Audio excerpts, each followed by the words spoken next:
Hi everybody, welcome back to Chem 140.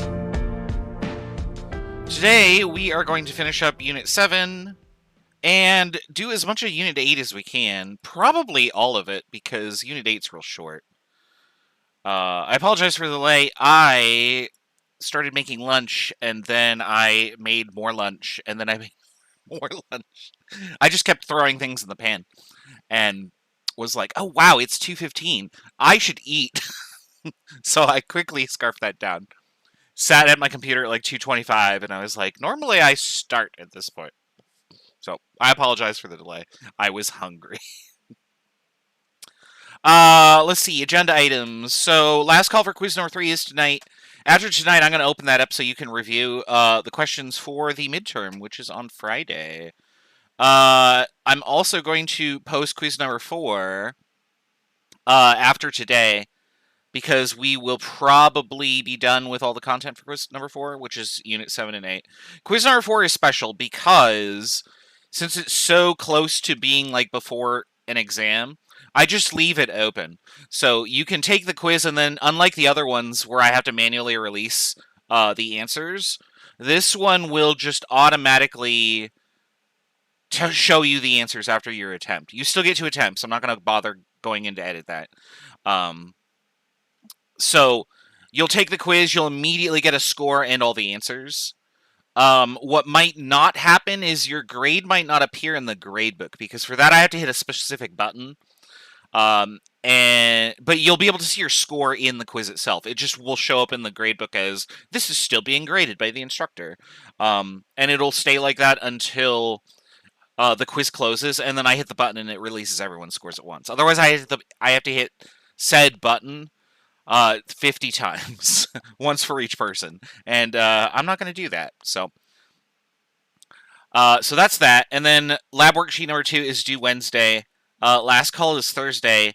I would get lab worksheet number 2 done as early as possible, because 1, it's good practice for the exam, and 2, you really don't want to be working on that right up before a deadline when you could be studying other things that you might need to. So just keep that in mind. Use your time wisely.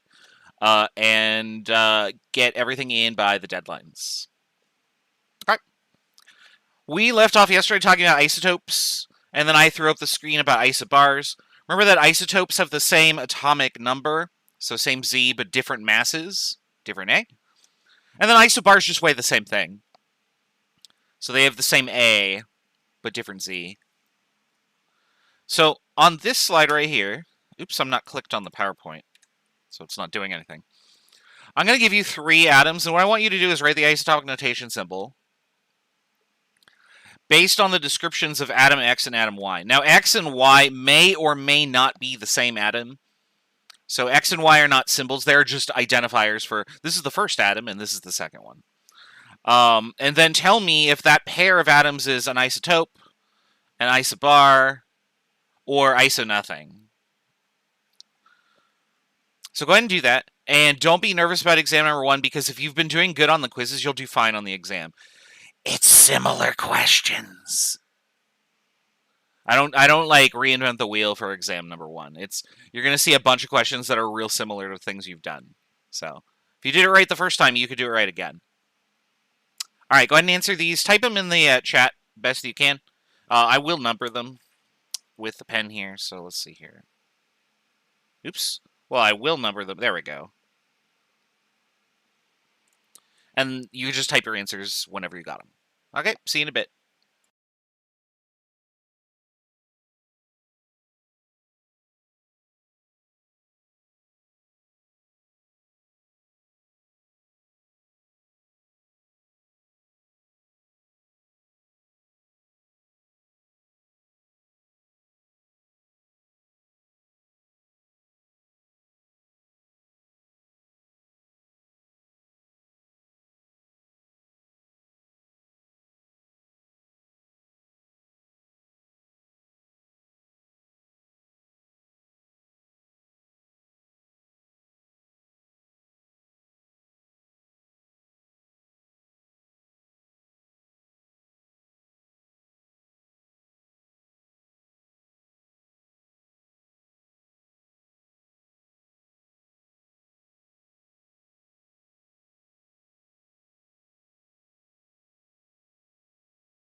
Hi everybody. Hopefully the video is back up. My internet completely died for a minute there. I was actually trying to access my student email, or not student email, but work email. Is everything back to normal? Let me know. Like you can see even in the chat. I've never seen this message before. That was how hard my internet died. Um, but it looks like everything's back to normal. Okay, cool. Go ahead and keep working and type. If you type something in there and I don't see it on my screen, go ahead and type it again. And I'll see you in about 2 minutes.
All right, 1 or 2 more minutes, so we'll go over the answers here.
Okay.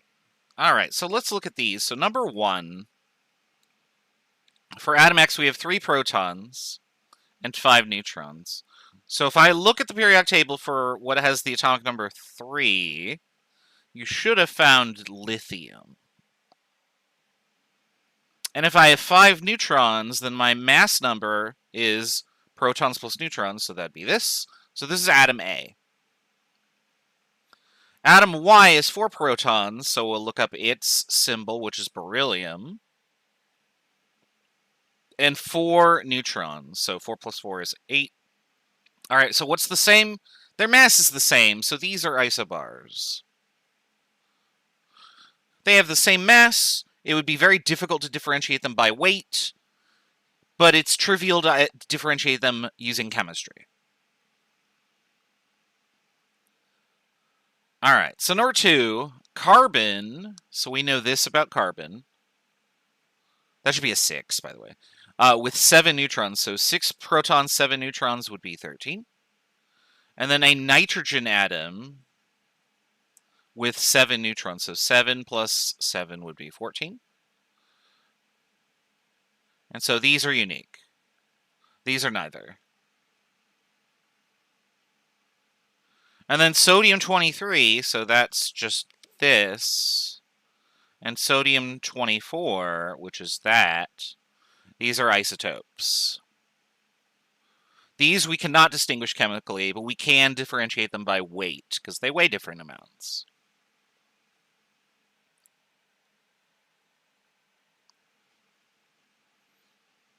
All right, so hopefully you are now familiar with the terms isotopes, isobars, and I guess isonothing. By far the most important thing out of this set is isotopes. The notion of isotopes in chemistry is going to be interesting in lots of applications. When you get to 163, isotopes will be important when you do NMR. NMR is something that you may have heard of, except in a different form. That form would be MRI, or magnetic resonance imaging. It's the giant tube that you put a body in, and you analyze the topography of the brain based on where water is, and it's looking for specific isotopes, namely hydrogen-1 for water. You can do that with regular chemicals, but we call it NMR instead, for nuclear magnetic resonance. And it's essentially the same thing. You put your sample in a tube, it itself goes in another tube, and then you scan it and see signatures for different isotopes that you're looking for. And there are very widely varied isotopes that can be found. It depends on a property called nuclear spin, which we're not going to talk about in this class or any other. We're going to talk about electron spin in 161. And then if you want to destroy everything, put metal in it. Yeah, just like Kyle suggested. And then you have what we call in the business fun. No, it's not fun. I have destroyed an MRI/NMR machine before. I was tired because grad school is exhausting, and I dropped my sample in without pushing the button. Or no, I didn't. It's not that I didn't push the button. I didn't put it in the little sample holder. I just dropped my sample in the device and it just fell right in and went. Tss, it just shattered. Cost my lab like $10,000, and I was like, "That's the most expensive thing I have ever broken." I did not have to pay. I didn't have to pay for it, but it was very embarrassing. And my advisor told me afterward to go home and get some sleep. All right. How common are all these isotopes? Like, how do we know what's naturally occurring and what is synthetic? The answer is that we have taken samples of, in this case, carbon, and we've looked at them by using essentially a atomic slingshot. It's a device called a mass spectrometer. Remember how I said you could differentiate these by weight? What we're going to do is we're going to catapult them through a magnetic field and see how much they bend and use that to calibrate a target. And depending on how much magnetic field we apply, we could figure out the weight. We can correlate the two things together. That's the gist of it. So we're going to talk about that in more detail in 161, but suffice it to say that here in 140, this is something that we can do. We can weigh isotopes by beaming a stream of them through a magnetic field and seeing which ones hit our target for weight 12, which ones hit weight 13, and so on and so forth. All right. So we talked a little bit about abundance and then half-life and things like that. So carbon 12, carbon 13, it turns out, are stable. And carbon 14 and carbon 15 are radioactive, which means that they decay away over time. The amount of decay that is experienced is proportional to the number of neutrons that are present. Actually, I can't say the word proportional because that implies directly proportional. And it's not directly, it's indirectly. So if you have too few or too many neutrons, the atom is unstable. There is a best number. And in carbon's case, that best number is either 6 or 7. Both instances are stable isotopes. Now, there is no real way to predict this. You just have to do the experiment. So if I ask you on a test, which I won't, which isotopes are abundant, you just look it up on Wikipedia. And so let's do that real quick. And so what I do when I look these things up here, that's the wrong window. I want to be over here. Let's just capture this. So Wikipedia, isotopes of carbon. There we go. Okay. Let me capture that real quick on the screen. Boop. That's wide enough. We don't need that. And I'm going to scroll this down. So if you just type in isotopes of whatever element, what ends up happening is you get this chart. Let me just make sure it's showing up on the screen here. So you can see that carbon with only 2 neutrons here. So Z is the atomic number, N is the number of neutrons. Real hard to make, and it's not abundant. How long does it last? 10 to the minus 21 seconds. Like, no. Right? I don't even know how you measure something like that. There are just too few neutrons. So you got to add more. If you add even one more, now it lasts for 126 milliseconds. And if you add one more, it lasts 20 seconds. And if you add one more, it lasts 20 minutes. And if you add one more, it stays forever. So you can see that the window of stability is very, very severe. Like, one neutron makes a huge difference in your sample. So if I ask you, oh, what's stable? You just go look it up.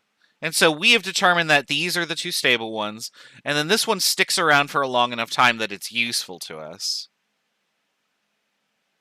And the rest are just sort of rubbish. Like, they exist, but they immediately decay away, and we don't care about them.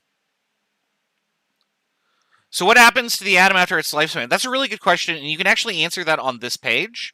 So if you look at in this column, this is decay mode. This is radioactivity, so I actually don't know what this means. Okay, yeah, that makes sense. These are the ones I'm familiar with because I've studied nuclear chemistry a little bit. So this is positron emission. This is beta decay, where an electron is ejected. And then EC is electron capture.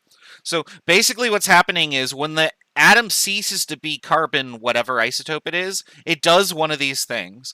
Either it spits something out, or it captures an electron and turns a proton into a neutron. So beta decay is electron ejection, but beta positive decay is positron. So it's a positively charged electron, which you're probably like, what the hell? Positively charged electron? Oh, the rabbit hole goes deep, you guys. But we're not going to deal with that in this class. So you can look up positrons if you want. The takeaway for this slide here, if it changes, if a neutron turns into a proton or a proton turns into a neutron, it is by definition a new element. So carbon undergoing electron capture would then become nitrogen. So if you are wondering, well, how did the ancients do alchemy? The answer is they didn't. But they weren't incorrect in saying that you could transmute, quote unquote, one element to another. You just have to do nuclear chemistry. And that's very difficult because it's a very high energy process. So the takeaway from this slide is some isotopes are stable, others aren't. What we're going to do is we're going to consider the stable ones and their abundance. So the abundance is just what percentage of a given sample is each isotope. So for example here, carbon in the previous example, if I took a random sample of carbon, like say charcoal or something, and I put it in the detector and I hit go, 98.89 of that would hit the detector mark for weighing 12.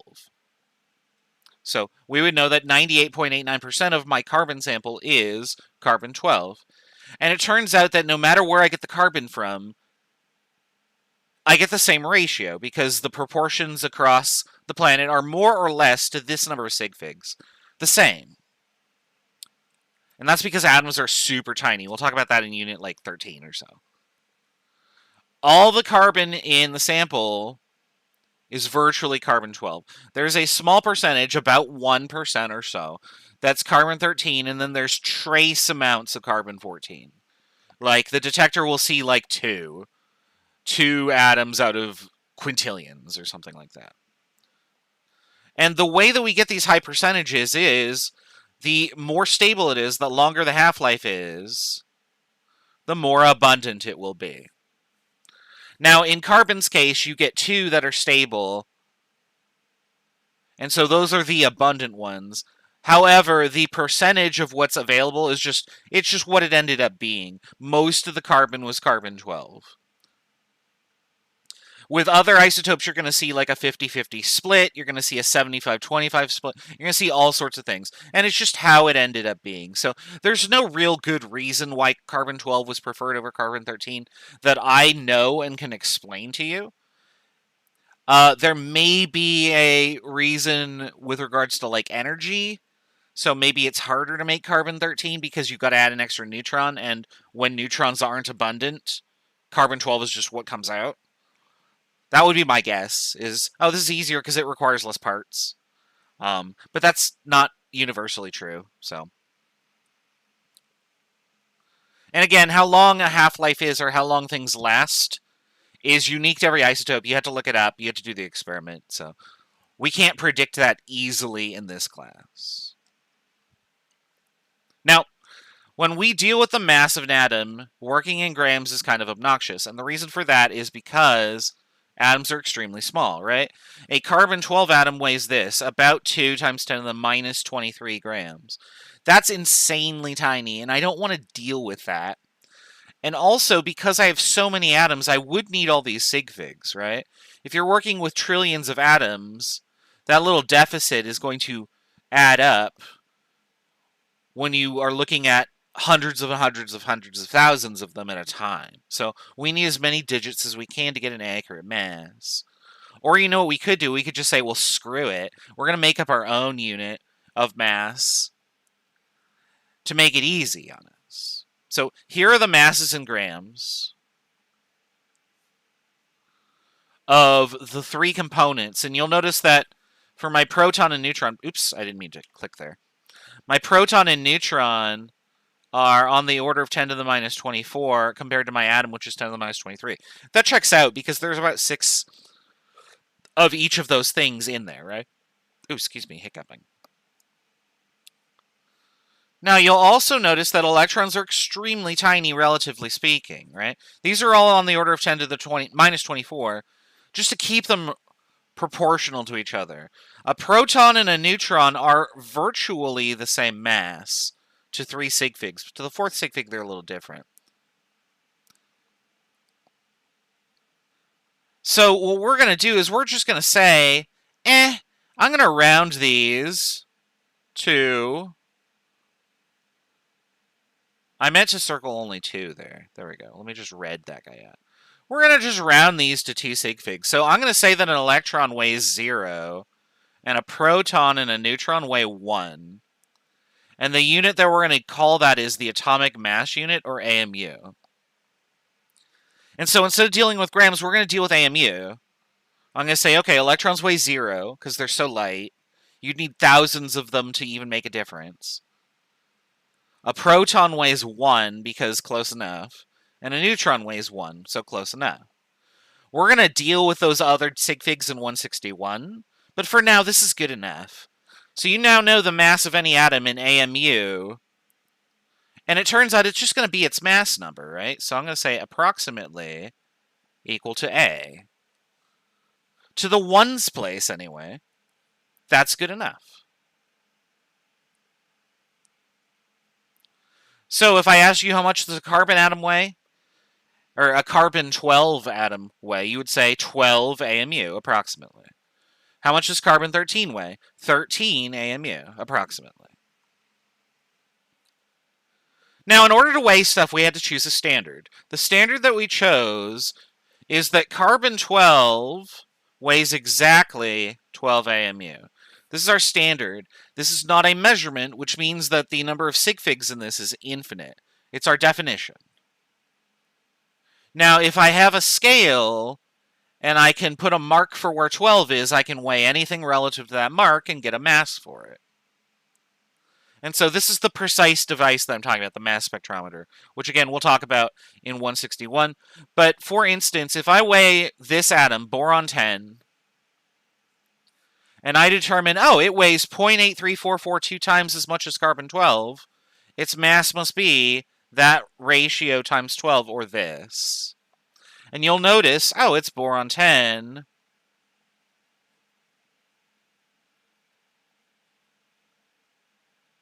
I should put a dot there so it's 2 sig figs. 10 AMU, good enough, right? Good enough for government work. And so that's where all of these masses come from. We can weigh isotopes relative to carbon-12. And so we did that. So for instance, boron 10 weighs 10.013, or about 10. But let's suppose that we don't know what's in our sample, because our sample is naturally occurring. I go to the boron store, and I say, give me your finest boron. And I get a chunk of boron, which has all the naturally occurring isotopes in it. It's not just boron 10. And then I asked, well, on average, what would each atom weigh? If I was doing chemistry with this, I would want to know the average atomic mass. This is the weighted average of all the isotopes that occur. In other words, if I have a sample that's completely boron 10, it would weigh this. But if I had a sample that was 50% boron 10 and 50% boron 11,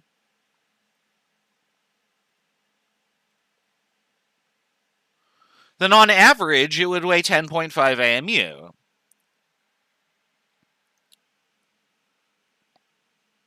What that means is that if I take a scoop of this, like with a teaspoon or a shovel or trowel or something, I'm going to have quintillions of atoms in that sample.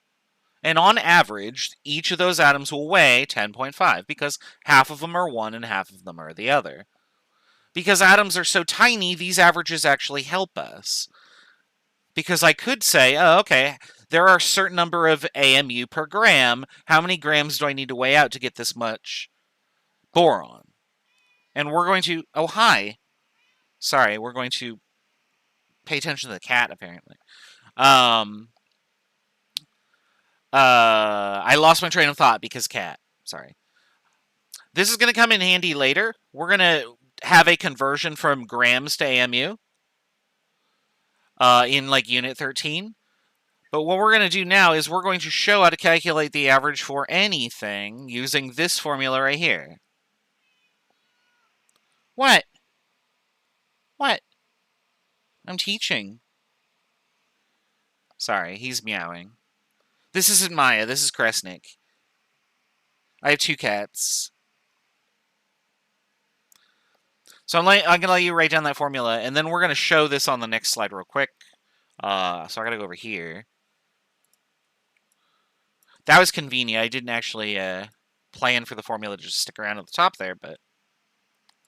Alright, so here's how a weighted average works. I showed you earlier that if I have boron 10 and boron 11, and I had 50% of each of them, I didn't have time to reboot my computer today, so this is slow, unfortunately.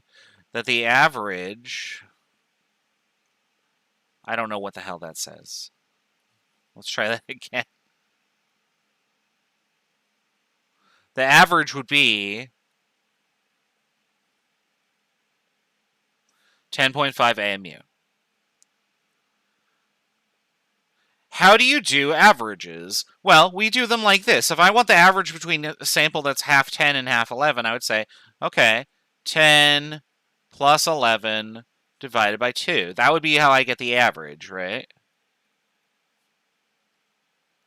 Now, in reality, what we're actually doing is writing this.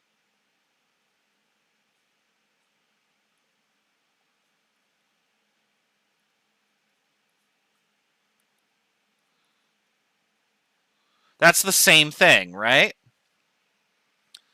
These terms right here are our weights.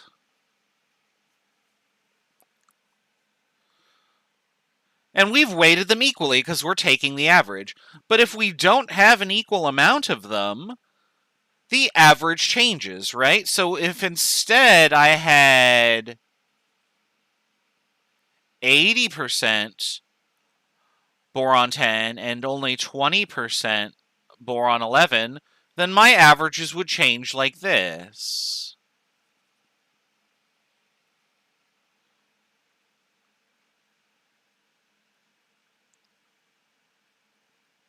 And then when I do this calculation, I have to bust out the calculator here to do this. I now get this as my average.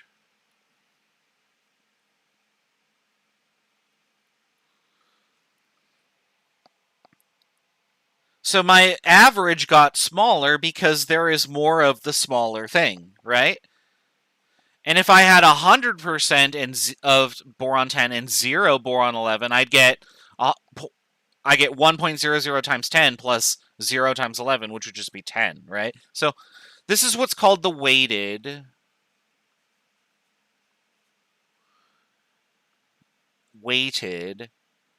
average. Sorry, I'm trying to write without picking the pen up off of the thing, which causes it to lag. And so this uses the formula shown at the top of the screen for however many components you have. So we're going to do the atomic mass calculation for various scenarios here and calculate the atomic mass that should appear on the periodic table. Okay, so let's do an example here. All right, so here's boron. There's the number that's on the periodic table. And here are the percentages for actual boron. So boron 10 is about 20% abundant, and it weighs 10.0129. We can round that off to 10. It'll be close enough. We'll just have fewer sig figs. And then for boron 11, it's 80.1% abundant, and its mass is this. For these examples, if I give you the atomic mass of each isotope, if I give you the isotopic mass of each isotope, use all the digits that are available. So use all these numbers. So let's do the calculation here. So the percent... Oops, hold on.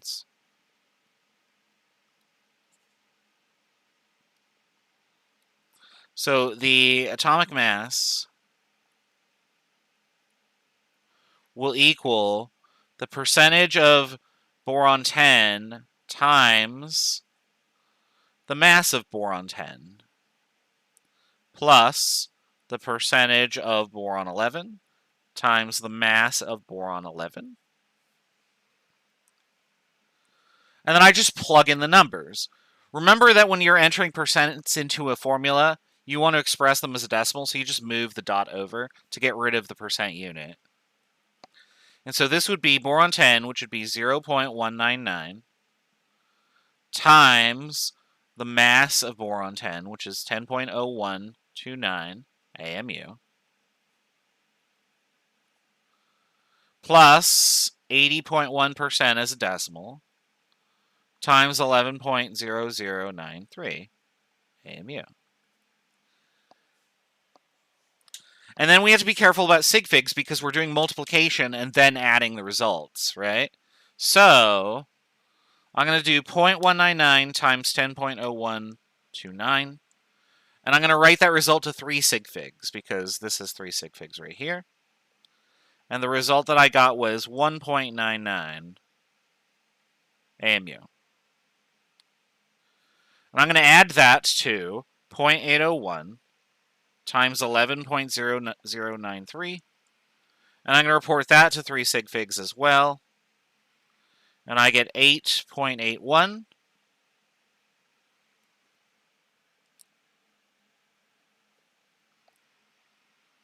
Actually, I get 8.82. There we go. That's good now.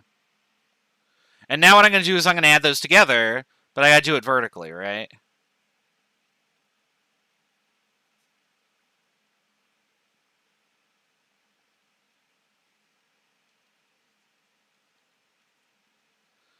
And again, we're doing addition, so we're not going to just have 3 sig figs in our answer. We're going to go to the hundredths place because both of our answers do that. And you'll notice that this number that we got, real close to this number that's on the periodic table, and that's how it is calculated. So on your periodic table, the number that's shown at the bottom is the atomic mass, which is the weighted average of all naturally occurring isotopes. Okay? All of that just to explain what's on the bottom of your periodic table. However, that number is going to be very essential to us later on. We're going to use that number more than any other part of the periodic table.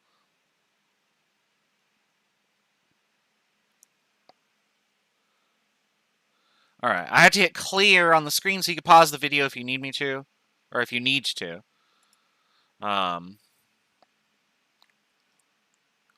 So that's how we do that calculation.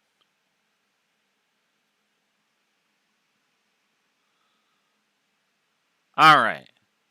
This is a more complex example because if we write down what we know, here's what we have. So chlorine 35 and chlorine 37. And I know that chlorine 35 weighs 34.9689 AMU. And chlorine 37 weighs 36.9659.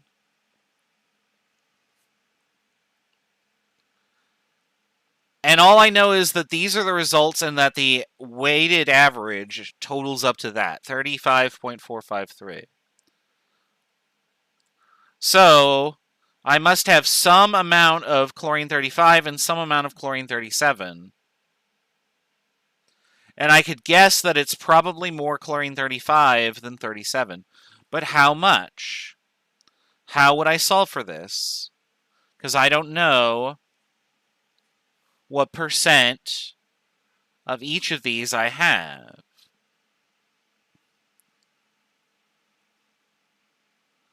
So what I'm going to do is I'm going to assign it a variable. I'm going to say, well, if I have X percent,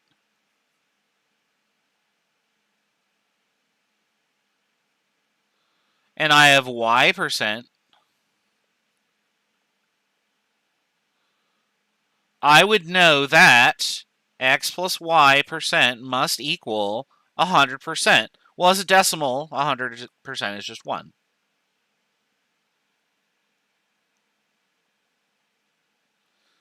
And then what I can do is I can write out the formula for weighted average using chlorine. So this is the weighted average of chlorine. which would equal the percentage of chlorine-35 times its mass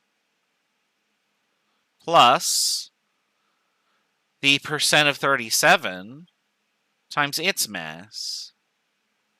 And we know this number, it's right here. We know this number, it's right here. And we know this number, it's right here. So I now have a system of two equations with two unknowns in it, x and y. Remember in algebra where you had those equations that were like 2x plus 3y equals 5, and then 4x minus 2y equals -1, and you had to solve for x and y, and you were like, wow, when am I ever going to use this? Turns out right now. Or at least after the break. So when we come back from the break, we're going to do this exercise. We're going to figure this out and do algebra like crazy. All right, so let's put this on the screen here. And then I'm going to curse because my computer is going to chug along for some reason because Photoshop is complete garbage. All right, so timer's up. I'm going to hit start. We're going to put the music back on. And this is probably one of my favorite songs coming up here. Oops. Hit the button wrong here. Let me find it so I can... Yeah, there we go. All right, enjoy.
All right, we are back. Oops, I didn't actually hit this button here, so let's do that. All right, so during the break, I transcribed this information. Oops, and we need that up there too, actually. We'll just do that. That's good enough. So I have put that on my screen here as our equations. And so whenever you have a situation where the percentages are not known, but the masses are, what you can do is you can apply this technique where, oh, I'm going to label my percentages as X and Y, and I know that percents add to 100. And so this is a helpful technique for solving any situation where you know all the parts but percentage. So if I have a system of two equations in algebra, the first thing you got to do is you got to solve one equation for one of the variables, right? I'm going to pick this one here because it is by far the easier equation to work with, right? So I'm going to solve for y. Why not? Well, so I can make that joke, right? No. So y would equal 1 minus x. All I did is subtract x from both sides, right? Easy enough. And now wherever I see y, I can insert this into the equation using substitution. And then I'll have one equation with one unknown, which I can then solve for the unknown. Now, that's going to be a real pain in the ass because this is the result that you get. The average mass equals whatever percent x was times the mass of 35 plus, and then we'll substitute in for y, 1 minus x times the mass of 37. And so now you have to solve this for x. I'm going to show you the algebra, which sucks. Then I'm going to show you the easier way. All right. So we're going to solve this for x, which means that I first need to FOIL this. So I got to multiply both of these terms by m37. So that's going to be 1 times m37 is m37 minus x times m37. This I didn't do anything to, so it could just be here.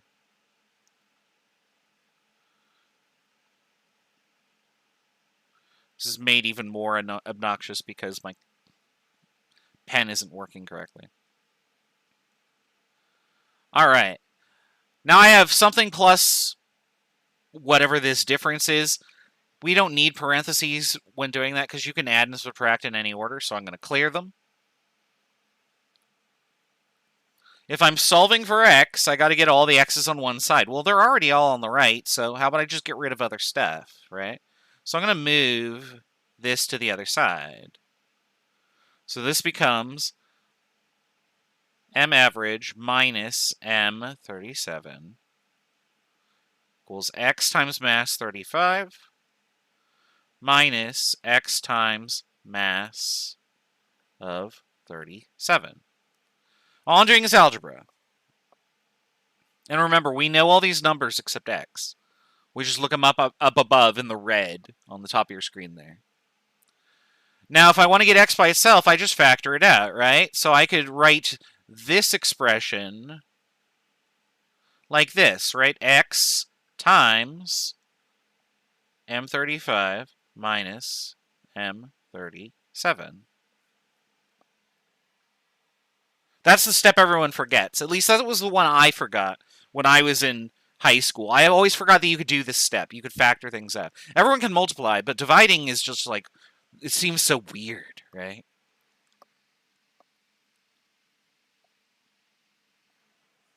All right. So this would then equal m average minus m37. I'm going to just divide both sides by this part.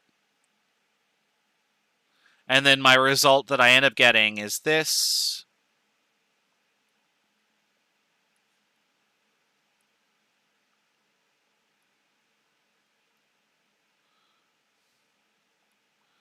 There you go. So this ratio is the percentage of chlorine 35, which is X.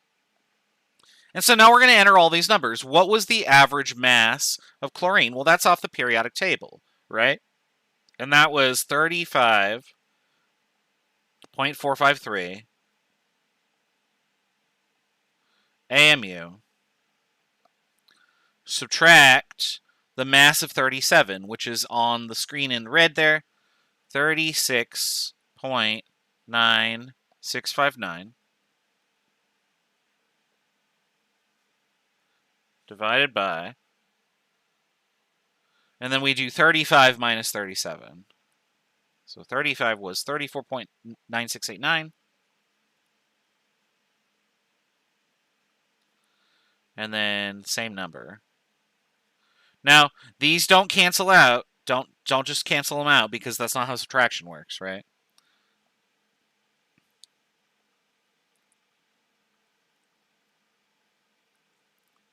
So now you're doing two subtractions and a division, and then you have to worry about sig figs. Well, we know that this top one will go to the thousands place, so do the subtraction in your calculator and keep 3 decimals.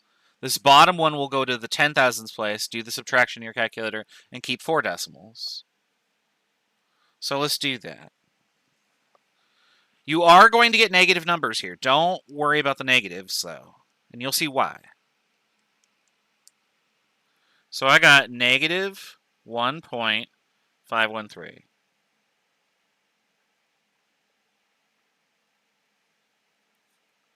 And on the bottom,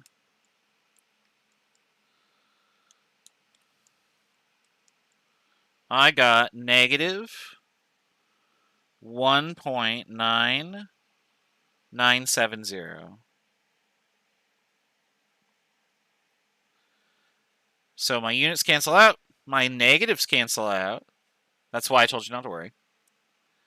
And I will have an answer that should have 4 sig figs.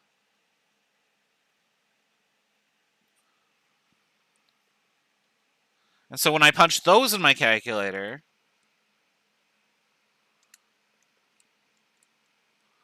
I get 0.7576.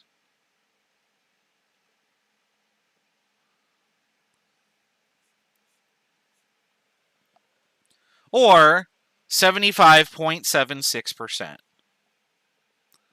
So chlorine is 75.76%, chlorine 35. Now, if we remember going up here, y is just 1 minus this. We could just say, oh, okay, well, y must be 1 minus that. You can use your calculator to do that.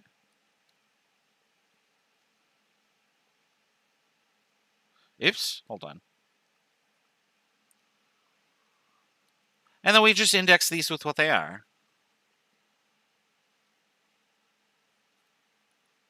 And there you go. Now, perhaps you don't like algebra. Perhaps you are a sane and rational person. I am not sane or rational. I actually prefer to do it this way. But for the rest of us, you might remember this website that I showed you long ago called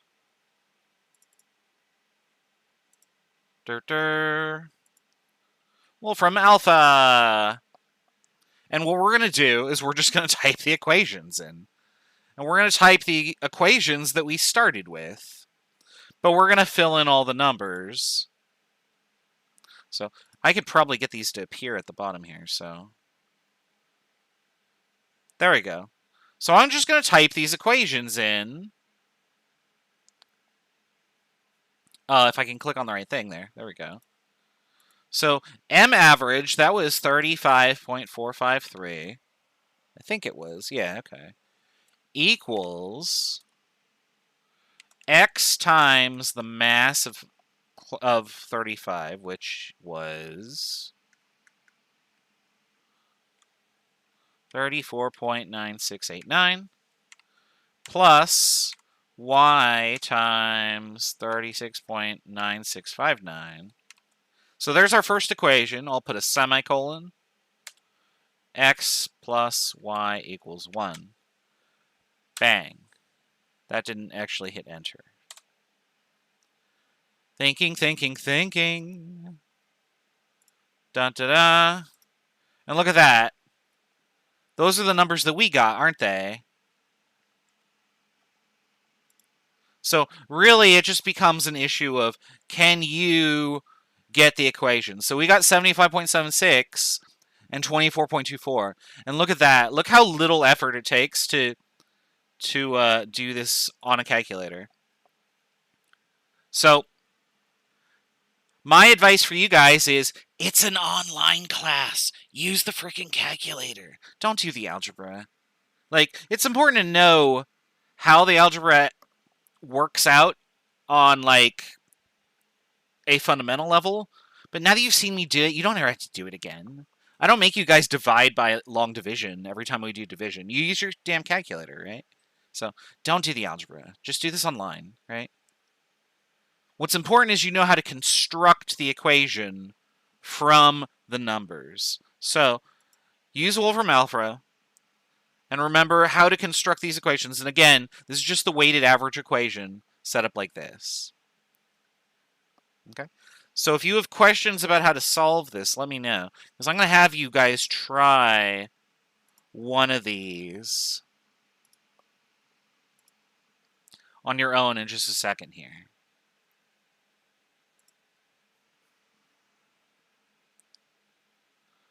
How do you figure out the sig figs using the calculator? For that, you do have to... Let's see here. How would you do that, just looking at this?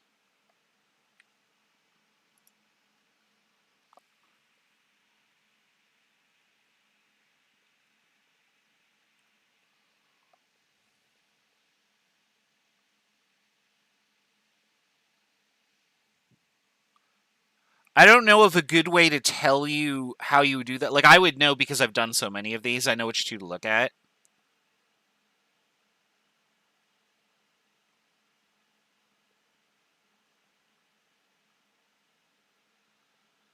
I think what I would say here is that, so the correct answer would be to find of these two things on the screen here. Oops, that's not what I meant to do. Find which two are closest together, so that would be this one and this one. Subtract them, and that's how many sig figs your answer will have. So 34.9689 minus 35.453 gives you a number to the thousands place, and there would be 4 sig figs. So that's the actual way to do it. For the online thing, if you're using it in the calculator, put at least 4 sig figs, and you'll be okay. I think for the calculation ones that I do online, I think I tell you how many sig figs to put your answer in anyway, so do that many. But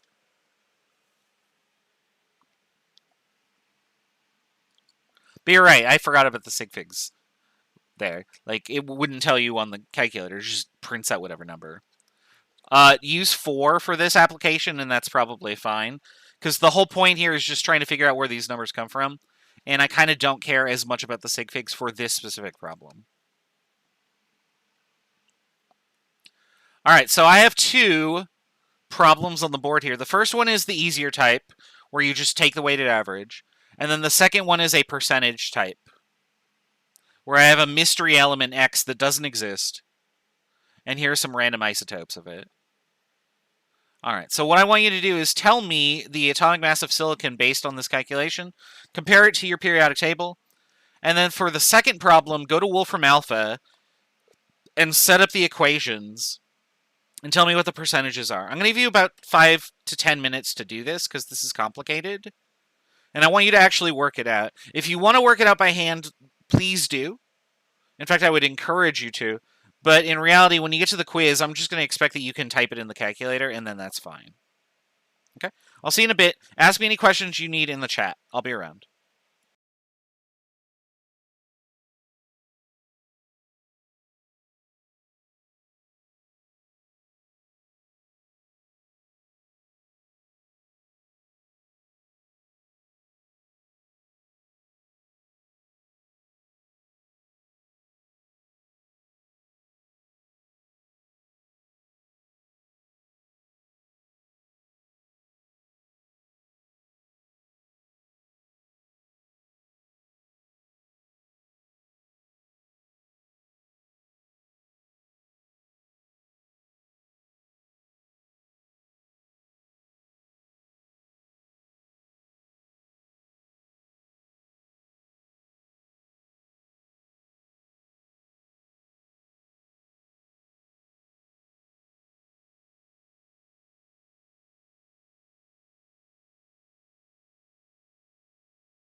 How are y'all doing? If you have any questions, let me know.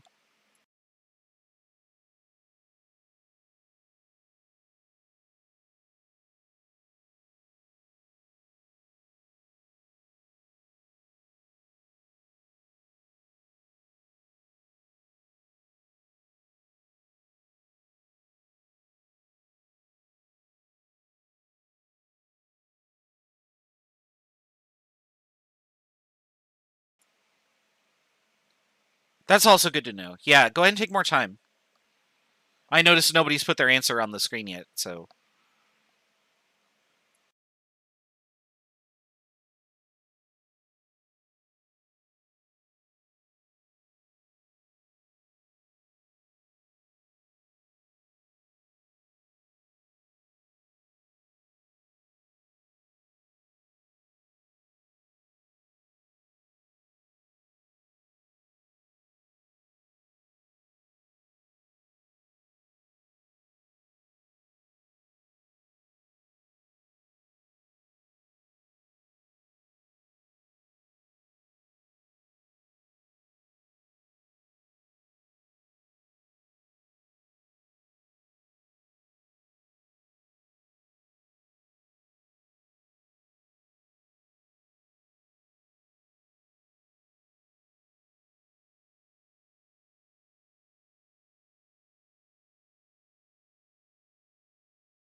How are we doing? Would 3 more minutes be good? If you need more than 3 minutes, let me know.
All right, let's work out the answers here. I actually don't know which of these is correct, so they both look okay to me. One is flipped. They're flipped around. So like the 70 and 73 percentages, two different people have them flipped. So we'll work out which one is correct. I don't actually know. That's a real common error to make at the start too. Is you do all the math correctly and then oops, I assigned X to the wrong thing or whatever. I have done that before. I need to go here.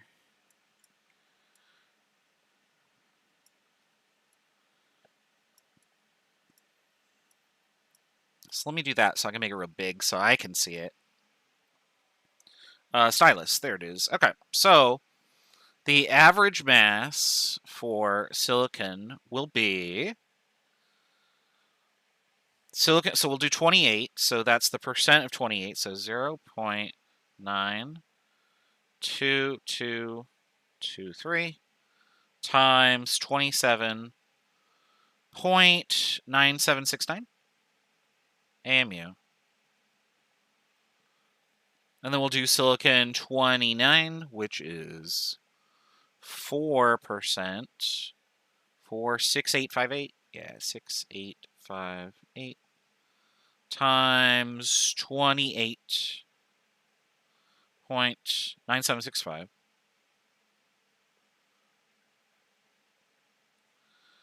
And then we'll do silicon 30, which is 0.030921 times 29.9738. And we'll put it all in the calculator. So my first term, I should have 5 sig figs. 0.92223. And I got 25.801. So that was this first one. The second one,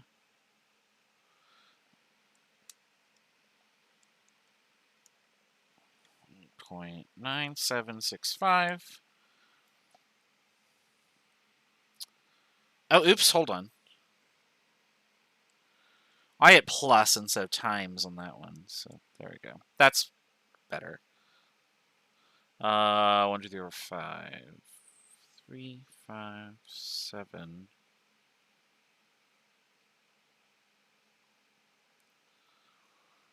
And then the last one here. Oops.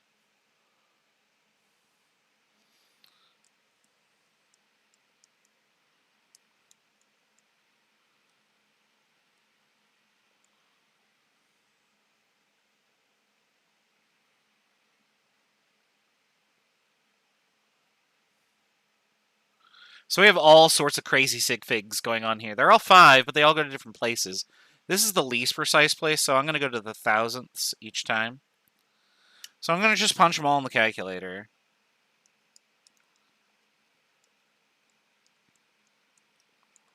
And then I'll just record to the thousandths place. And when I do that, I get 28.086.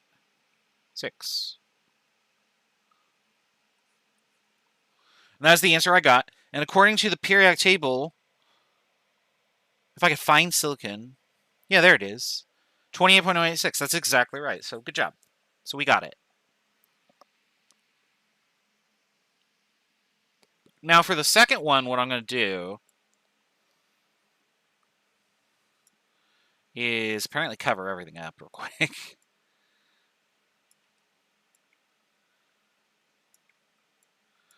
going to put all this on the screen real quick, but then we'll do it in a different color here. I'm going to just write out the equations. So we know that this first equation is going to be necessary. And then the second equation will be the average mass. And so I'm going to write it with variables first, and then I'm going to fill in the variables. And so that would be the percentage of 70 times the mass of 70 plus parentheses percent 73 times mass 73. Okay. And so now I'm going to fill all that in here.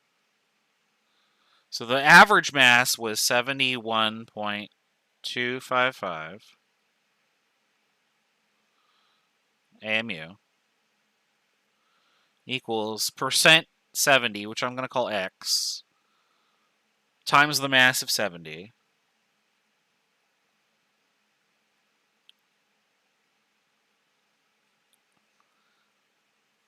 Plus the percentage of 73, which we'll call Y, times the mass of 73, which is 71 point...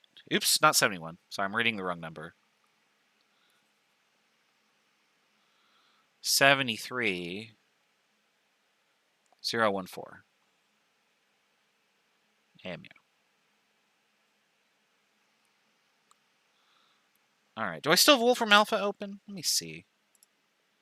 Yeah, I do. Okay, cool. I have to capture that here. Why do you think that it's not here?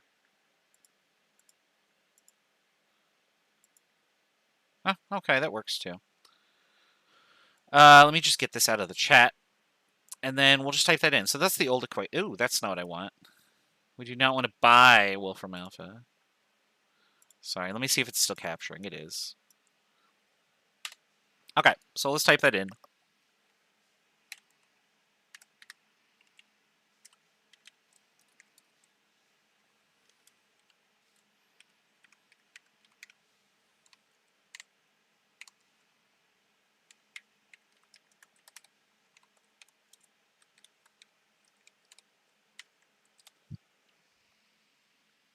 It doesn't seem very picky about spaces. And so, is my answer on the screen? It's not. There we go. Okay, so this is saying that X, which is percent 70, oops, hold on.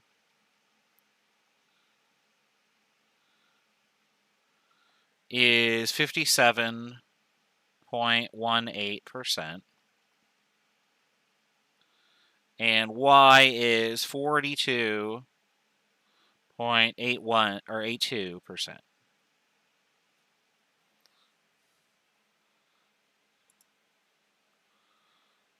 All right, so those are our answers. So X70 is 57.18% abundant, and X73 is 42.82% abundant.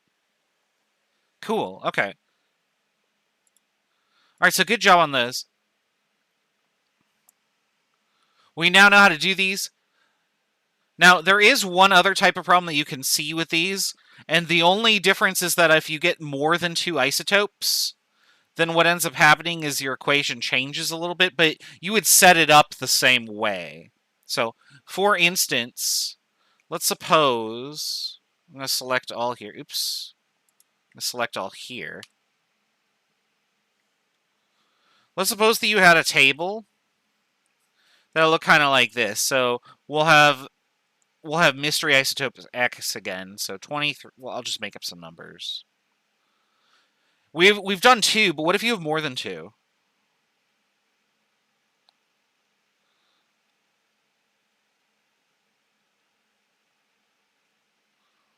And so we'll just say 22.98.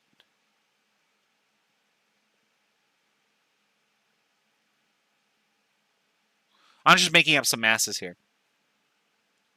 Now, if I did this, and we wrote out the equation, this would be the first equation, right?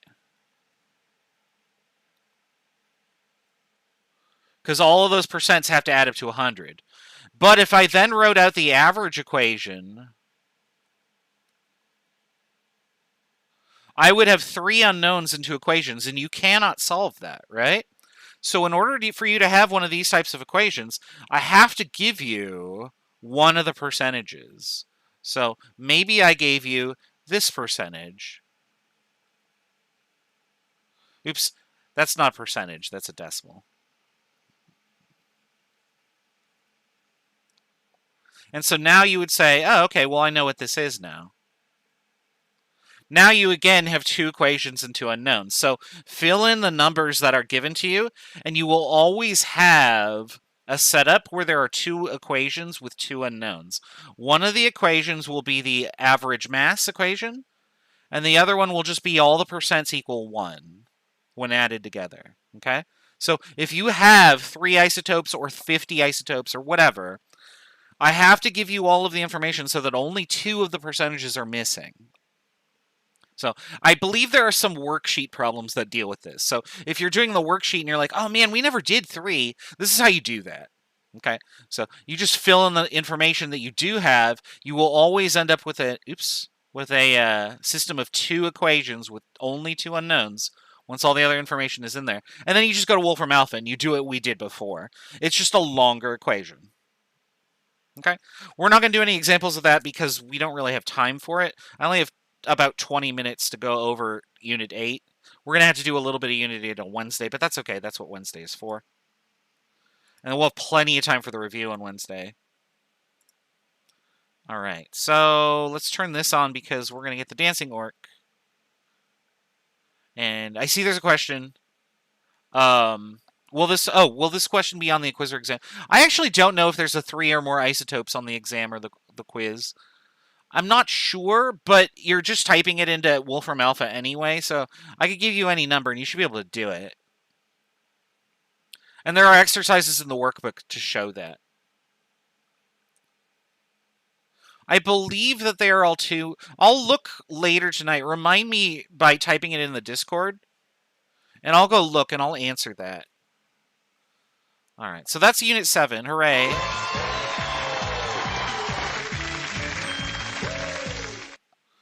I have to close the screen real quick. So give me just a second to get Unit 8 slides going. Okay, it should appear. Yeah, there it is. Okay. All right. Unit 8's real short. We're going to do most of this right now, and then we'll talk about the trends tomorrow, and that'll be fine. Unit 8 is really just, hey, here's a periodic table. How do we like categorize the stuff on it? And so this is just a terms and knowledge sort of thing. If you have ptable open, great. If you don't, go ahead and navigate to ptable.com. Most of this stuff is actually labeled on ptable.com. So when I ask you questions on the exam, it's really just going to be, hey, can you find the relevant thing on the table? Now, I'm not going to click on this link because we have already done this link. It was me dropping sodium into water and you saw it fizz around, it burst into an orange flame, etc. Now, the reason that I'm bringing that experiment up, though, that and the other experiments that we did with potassium, rubidium, cesium, is that a very intelligent scientist named Dmitry Mendeleev, long ago being like late 1800s, early 1900s, realized that, if I have elements that do the same thing, I'm going to arrange them in a table, and I'm going to put everything that behaves similarly in a column. So he put sodium, potassium, rubidium, cesium all in the first column. And then he did this sort of pattern with all of the elements. Like, oh, all of these halogens are very, very strong oxidizers. They react with metals. So I'm going to put fluorine and chlorine and bromine and iodine all together in the same column. Oh, neon and argon and krypton don't react with anything. I'm going to put them all in the same column. And he did this for everything. And so this is the basis of the periodic table. Oh, here's Dmitry Mendeleev right here. So this is the basis for the periodic table. Was this guy's research. You can tell he's important because he has a black and white photograph and he has a killer beard. That means he's awesome. I'm working on the beard thing myself, actually. You can see that in my picture at the bottom. Yeah, so this is where the periodic table came from. The premise was, hey, I'm going to put everything that reacts similarly in a column. If it doesn't react similarly to this, I'm going to put it in a different column. And I'm going to just keep making columns. And it turns out that there's only about 18 columns worth to make. Sorry, I'm opening my seltzer here. I have lime today. Lime is the best seltzer flavor, I'm convinced. So that looks like this. Now, you'll notice that on the periodic table, and I believe that this is shown on P table also, there's this little spot right here that makes you kind of shortcut downstairs. The reason that this is written like that is because if I didn't have the shortcut... Do I have the extended periodic table on here? I don't. Okay. That's okay. If I had the extended version, I would put those 2 rows into this gap, and then this whole thing would stretch out really, really, really, really long.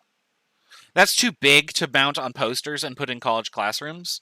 So it's an entirely capitalistic thing that we've put the lanthanides and actinides on the bottom there. So when you get to element 57, you jump down, and then when you get back to when you finish up in that row, you go to 70, you jump back up, and then keep going. So for our purposes, this is all... Oops. Well, it would all be the same row if I could draw a straight line. So this red line is all the same period, or the same row. And then I could do the same thing with the one below it, too.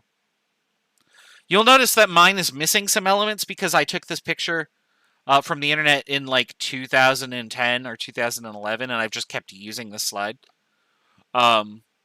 We know all the way up to element 118. I think 118 is like oganesson or something like that. I guess it would be oganesson, given how all the other ones are pronounced. All right, let's talk a little bit more about this. So in our periodic table, going up and down are called groups. What's with the UUQ? Oh, that was the old naming system here. So these elements right here, so 110 and onward, did not have names at the time of this periodic table being written. And so they were given what are known as like numerical common names. So un-nilium, where un means 1 and nil means 0, and then bi is 2, and then quad would be 4. So UUQ is un-unquadium. That is just saying 114 with a common name. These elements have since been named. My periodic table actually doesn't have these that I have in front of me. So 110 is darmstadtium, and 111 is rhodium. I don't know how to pronounce these. And then I don't know 112 through 116. I know 117 is like Tennessine or something like that. Named after a super collider in Tennessee or some sort of lab. It was where it was observed. So people vote on these things. Like, what are we going to name these elements? And like a committee has to like come together and decide upon it. And you'll notice that everything past like 94 plutonium, they're all names of places or people. And so chemists decided that like, oh, we're just going to name all these elements after like locations where these were discovered, or people who have made significant contributions to chemistry and physics. So, for example, 96 is curium, named after Marie Curie, who is like the pioneer of radioactive chemistry. Marie Curie worked with francium and radium, and got the Nobel Prize for that, I believe. She did a lot of awesome work. Go read all about Marie Curie and all of her work, because she's like one of the most important chemists / physicists ever, really. The neurons do not use Latin. They just use names of people now. And then put yum at the end, because they're all metals. Is her lab still radioactive today? That would not surprise me, but that feels like a legend. I'm not sure if that's true or not. That has the feeling of a legend to me. Alright, so going up and down columns are called groups. Going left and right, we call those periods. In other words, you can think of these as coordinates. You can assign a group and a period to virtually every element. There are some exceptions. Some elements do not have a group designation. Those are the lanthanides and the actinides. And so if I go back to this previous slide here, actually that one doesn't have numbers on it. There we go. If I go to this slide here, you can see all the groups. And then these elements down here do not have a group designation. So if I asked you, okay, what element goes here, you would say, okay, well, it's period 5, so I'd look in the 5th row, and it's group 4b, I'd look in the 4th column. And on my periodic table, that looks like zirconium. Or I might ask you, what are the coordinates of chlorine, which would be over here? And I would say, well, it's in period 3, group 7a. Now, there is, of course, obnoxiousness going on. There are 2 designations for group numbers. The first is this AB notation that you see here. And you'll notice that, yeah, there are 3 groups that are labeled 8B. Later on, we gave this notation up, and we started just numbering straight across, so the group numbers became this.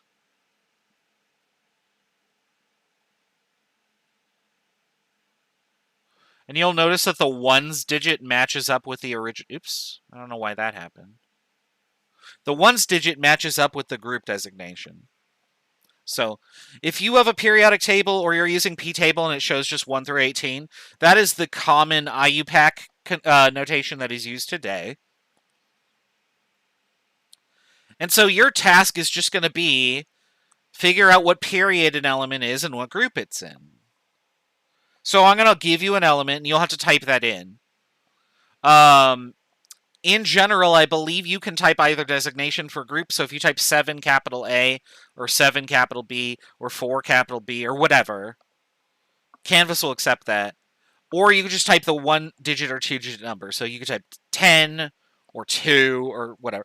It should accept both. If it doesn't, let me know, and I will modify or amend it so you can get credit. Because either designation is fine. For periods, you just choose the number 1 through 7. Again, down here, there are no group numbers, but as far as periods are concerned, this is period 6, and this is period 7. So they do have periods. Do note that.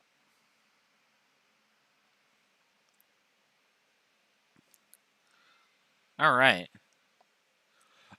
There is another mechanism on the periodic table that is not shown on my printed one, unfortunately, but I do believe it is on p-table.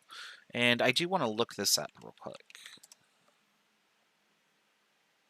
Oh, it's not really shown so much as implied. Okay, so I do want to capture this. I'll show it on this slide real quick. Okay, so first let's talk about where metals are. The periodic table is not arranged with this idea in mind, but it's sort of a consequence of how Mendeleev arranged things around. It turns out that by those arrangements, all of the elements on the left side of the periodic table are metals. All of the elements that are non-metals ended up on the far right, with one exception, that's hydrogen. Hydrogen is a non-metal, and we put it in the first spot on the top left. And then there's this weird in-between region called the metalloid region. So what I'm going to do is I'm going to first show you the p-table slide. So let me get... where did it go? Oh, there it is, right there.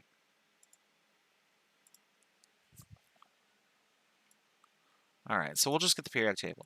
And so you can see, I think if I click on it, if I do this...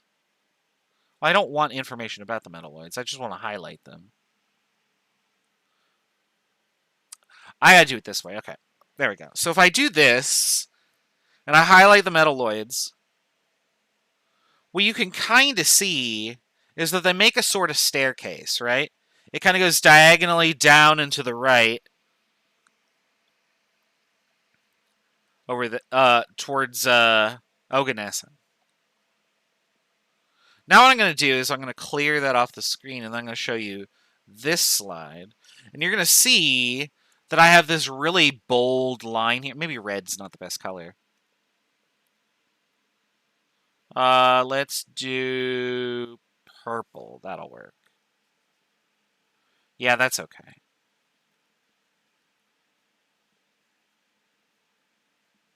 You'll notice that my purple line, which I just overwrote the bold line, is the staircase. This is the metalloid staircase. And anything that touches the staircase is a metalloid, with 2 exceptions. We've got aluminum and polonium. Polonium's super radioactive, so we don't care about it. And astatine, too. Really, the only exception that we care about is aluminum. Aluminum's a metal. Everything else that touches the staircase is a metalloid.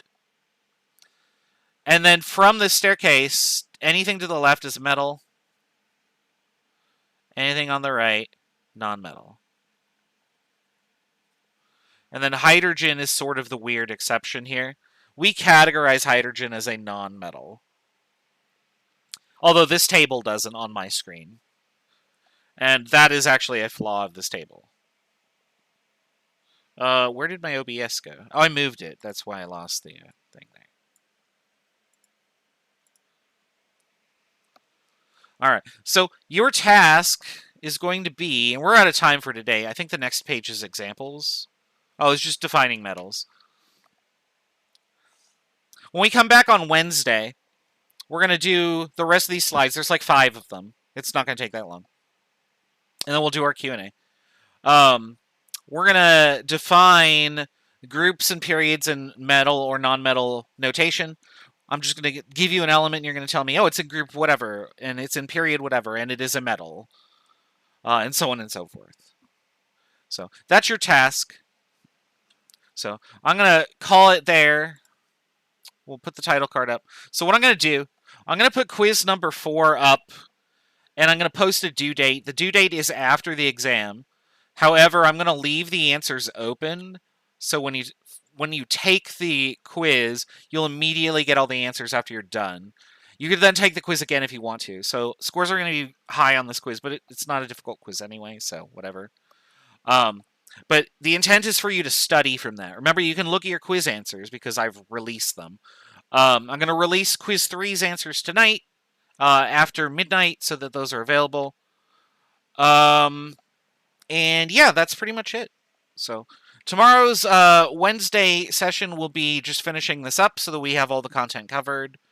And then we'll do our Q&A. Please bring any review questions that you want to go over for the exam tomorrow. You can also ask me them in Discord, and I might say, hey, we'll do that tomorrow if that's okay. Yeah, that's really all I got. So I do want to thank everybody for coming out to the lecture, and happy studying. Make sure you get that quiz done tonight. Work on the lab worksheet, and the exam's on Friday. See you tomorrow.